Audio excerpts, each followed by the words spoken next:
The final moments of a dictator broadcast by Iraqi national television.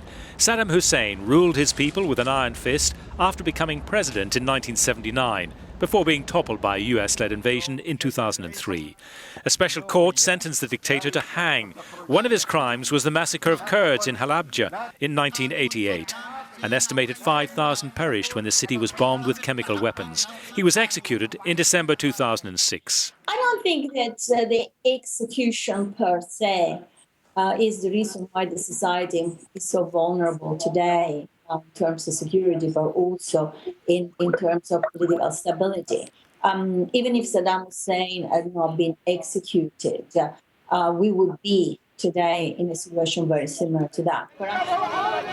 The families of victims of Saddam Hussein's regime and Shiites, who also suffered under his rule, took to the streets and danced with joy after the dictator's hanging.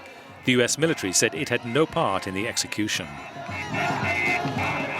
The anger of the Sunni minority, about a quarter of the Iraqis, whose dictator came from the Shiite majority government, has fostered the emergence of the ultra-radical Islamic State, some of whom are former members of Saddam Hussein's military.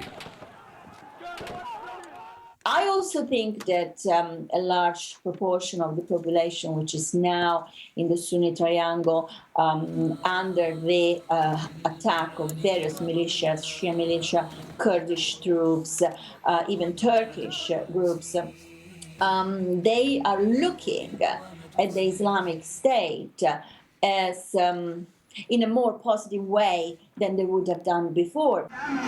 In 2011, former Prime Minister Nouri al-Maliki announced an initiative, 100 days to fight corruption. It was a toothless battle.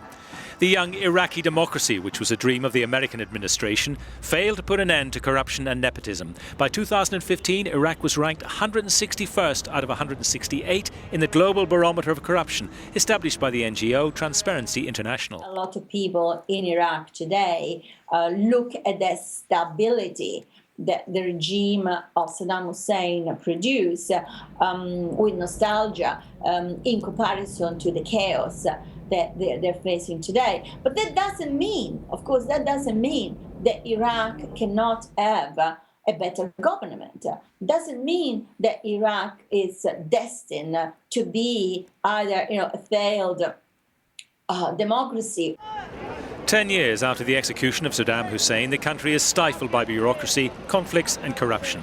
And the offensive against the so-called Islamic State has plunged the country into seemingly permanent turmoil, with an increase in the number of displaced people.